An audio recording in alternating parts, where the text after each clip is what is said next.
Hola, soy Marixa Mariela Quijije Espinal. Hoy, 26 de octubre del 2025, siendo las 11:10 de la noche, les hablaré de la unidad 1 de los siguientes temas: estructuralismo, funcionalismo, psicología del acto y enfoque histórico-cultural, y sobre el conductismo y otros temas. Empecemos en primer lugar con el estructuralismo. Es un primer programa sistemático, psicológico, incluso considerado como una de las ciencias independientes de la filosofía. Fundada por el padre de la psicología científica, Wilhelm Wundt, quien creó el primer laboratorio de psicología en la Universidad de Leipzig, en Alemania, en 1897. Con esto introdujo el estudio científico a los procesos mentales compuestos por elementos básicos como sensaciones, pensamientos y también imágenes. Pero fue su discípulo Edward Titchener quien desarrolló estas ideas en Estados Unidos. Y para los estructuralistas, el conocimiento científico de la mente se alcanzaba mediante la examinación o la introspección experimental. Es así como también nace el funcionalismo. Surge incluso como la crítica del estructuralismo a finales del siglo XIX e inicios del siglo XX, con su representante William James, John Dewey y James Roland Angel. Mientras que para los estructuralistas analiza los elementos de la conciencia, el funcionalismo se centra en las funciones adaptativas de los procesos mentales, de cómo el individuo se va preparando para resolver problemas y enfrentarse incluso a los desafíos de la vida.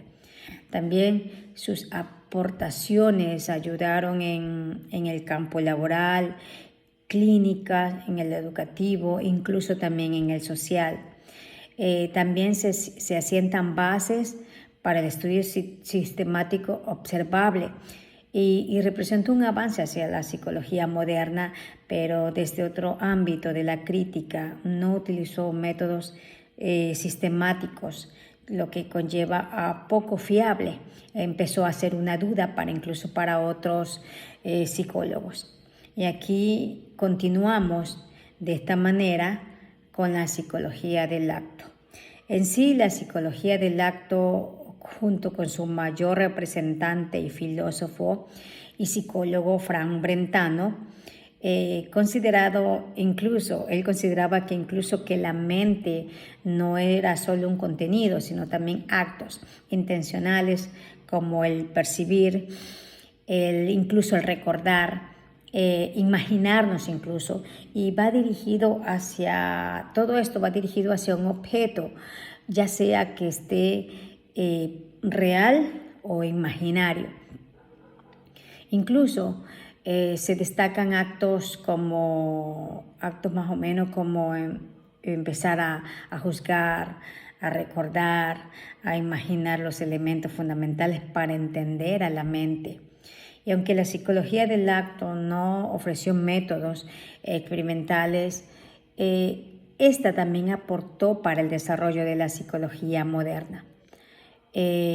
Como otro punto tenemos los enfoques históricos y cultural, desarrollado incluso por un psicólogo muy conocido y muy nombrado, psicólogo ruso, Lev Vygotsky, que plantea una nueva perspectiva donde el desarrollo de las funciones psicológicas superiores depende de la interacción social, de los contextos culturales en el que nos desenvolvemos como individuos, la zona del desarrollo, incluso la CDP, se define como la distancia en la que el individuo puede alcanzar sus objetivos de manera personal o incluso de forma, también en forma en que otras personas pueden aportarle, ayudarle con sus objetivos. Y es aquí donde se centra también en la educación. ¿Qué pasa con la educación? Que para promover el desarrollo y el aprendizaje óptimo, al igual que se utilizan herramientas psicológicas como los signos, el lenguaje, al mismo tiempo que son procesos cognitivos que impulsan al desarrollo del individuo en la sociedad. Un claro ejemplo tenemos es en las escuelas. En las escuelas, por lo general, se le da encaminando al niño para que aprenda cosas y estamos ahí utilizando o otras personas están ayudando a nuestro aprendizaje. Mientras que también depende de nosotros el poder aprender de esta manera. Eso con respecto al código, al enfoque histórico-cultural. Cuando incluso tenemos otros temas ya acerca de la conducta en la psicología. Pero cuando hablamos de conducta, ¿de qué estamos hablando directamente? Se deriva de vocablos latinos, de términos latinos, que significa conducido, guiado, y son manifestaciones conducidas por algo que está fuera de sí mismo. Al igual que en sí, ya que el cuerpo es un instrumento del cual se vale de la mente para manifestarse. La conducta siempre ha sido un tema dirigido o considerado dentro de la psicología. Es aplicado incluso el comportamiento del ser humano. El término conducta abarca todas las manifestaciones del ser humano, sean cuales sean las características de presentación, ampliando incluso de esta manera el concepto de conductismo. Aquí es cuando nace la escuela del conductismo, la escuela conductista, que nace con Watson de manera fundamental, que los actos del ser humano son observables en vez de llevar procesos mentales internos al interactuar con el medio. El ser humano por lo general tiende a comportarse o a reaccionar, y consideraba que la conducta se podía ir moldeando con el pasar de los tiempos. Según otro psicólogo, Lagache,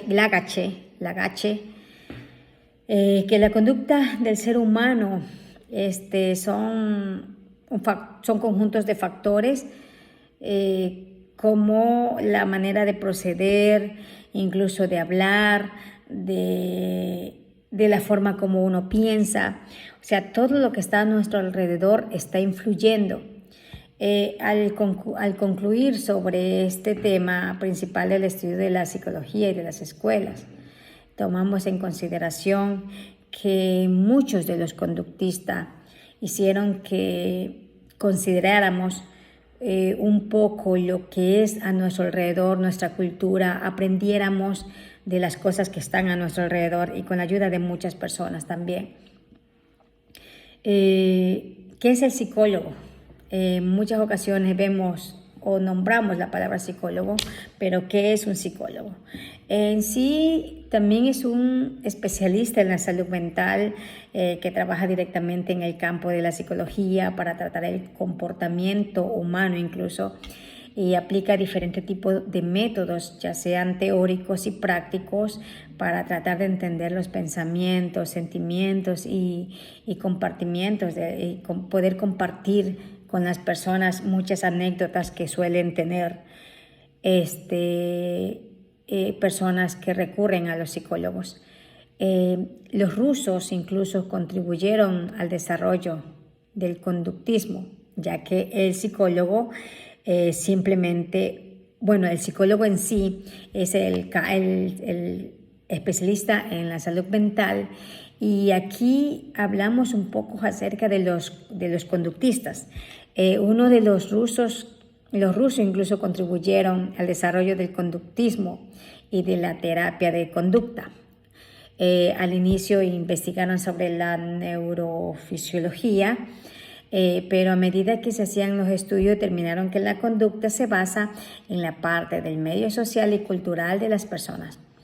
Hay otro filósofo, según Sechenot, los reflejos complejos del ser humano se desarrollan aprendiendo de manera constantes las mismas cosas, repitiendo así los actos habituales e involuntarios estas teorías influyen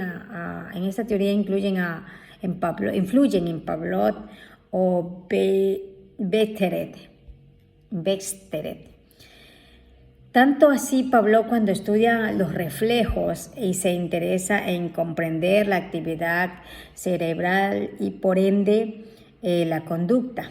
Hay que considerar que a medida que la psicología tradicional empieza a quebrantarse, nuevas escuelas comienzan a florecer, como el psicoanálisis y la Gestalt, que amplían sus estudios y nueva perspectiva, pero fundamentada siempre en la psicología tradicional.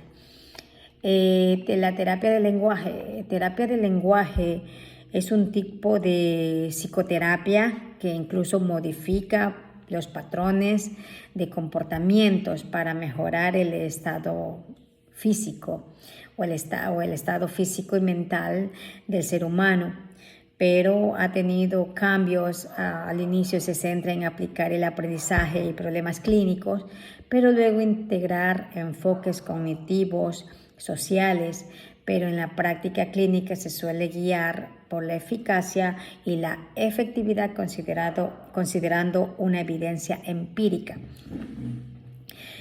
También la terapia de conducta empieza a resurgir en diferentes puntos con sus representantes. Joseph Worpe en Sudáfrica, al principio de aprendizajes, aplicando incluso principios de aprendizaje a las neurosis y técnicas sistematizadas. Así incluso facilitó la replicación y difusión a países como Estados Unidos, al Reino Unido. También tenemos en Eysenck en Inglaterra.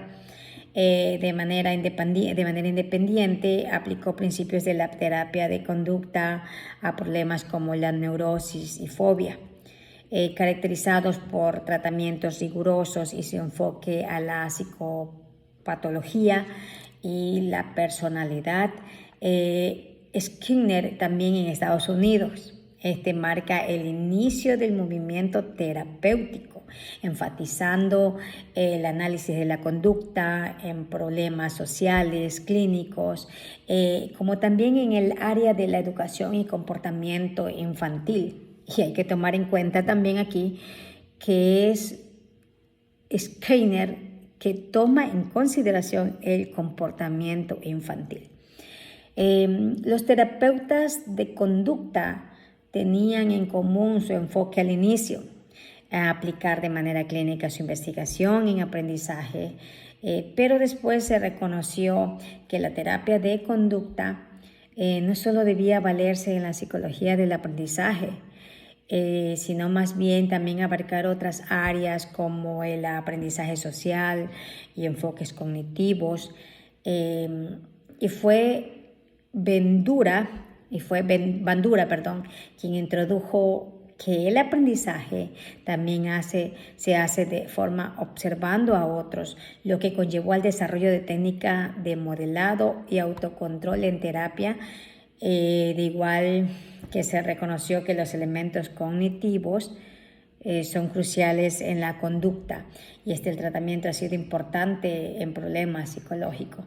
Bueno, hasta aquí el compendio número 1, para continuar el compendio número 2, que se centra en el psicoanálisis y sus contrarios, ¿no? En el psicoanálisis ortodoxo, representado y fundado por Sigmund Freud, precisamente centralizando en el inconsciente y sus manifestaciones en la conducta humana. De esta manera se manifiesta a través de los sueños, lapsus, síntomas neuróticos o patrones repetitivos de la conducta. Para Freud, los contenidos inconscientes es la motivación del ser humano, lo que a veces genera tensiones en la vida diaria. Para Sigmund Freud, la personalidad se divide en 3 instantes: el ello o el id, operado bajo el placer y búsqueda de satisfacciones inmediatas.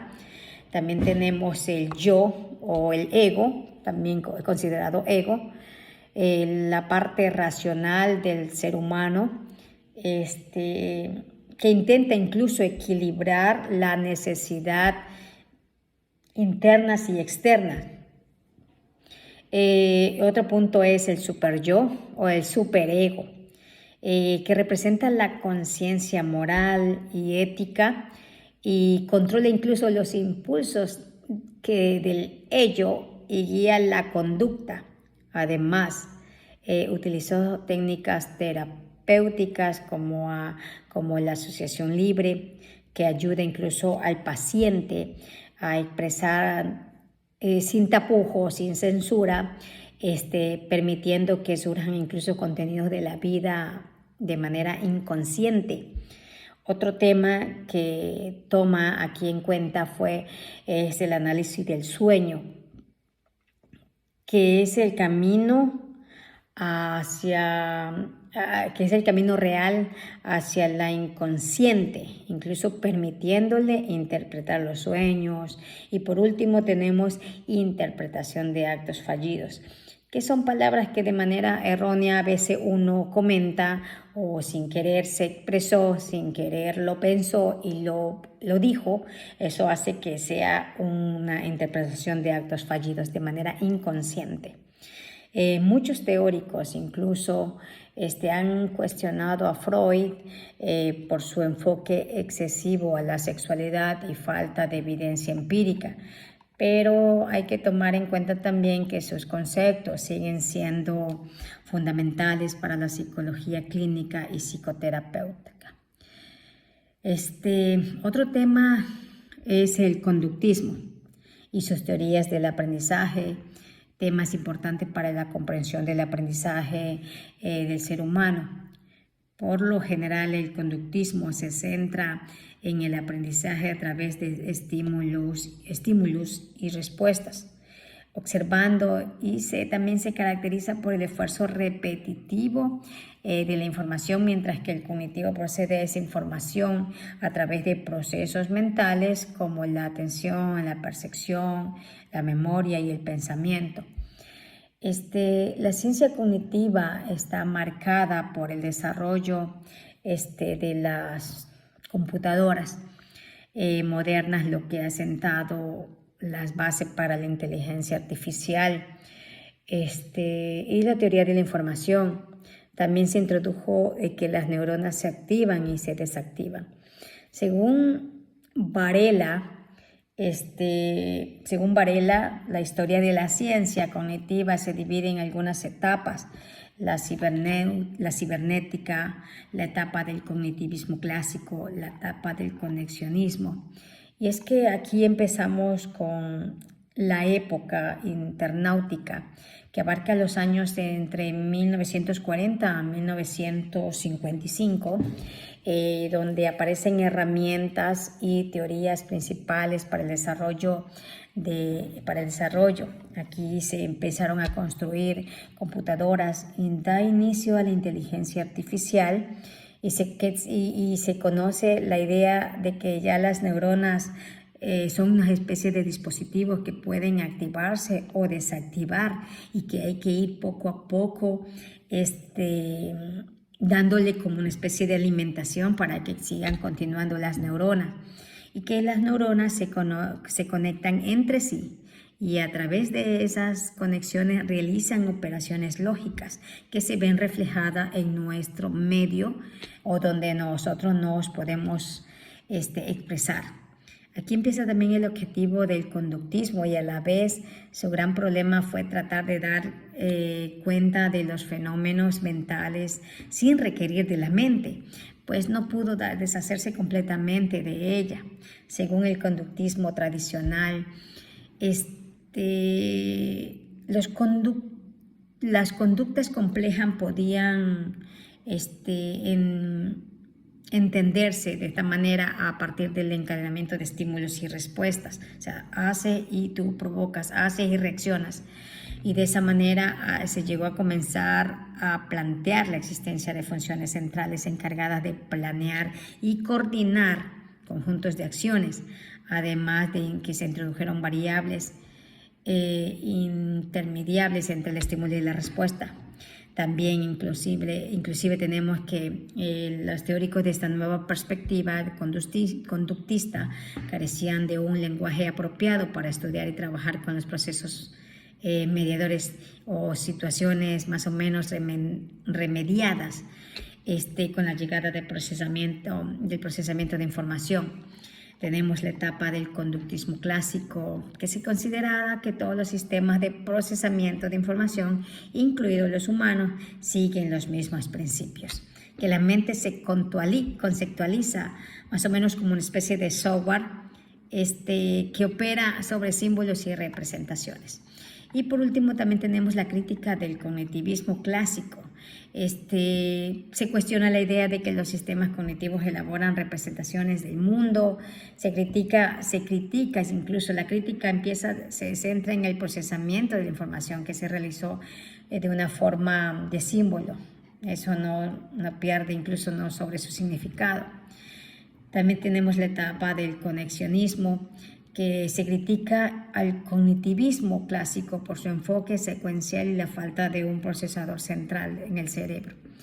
Y es así como terminamos de dar esta explicación en breve y muchas gracias por su atención.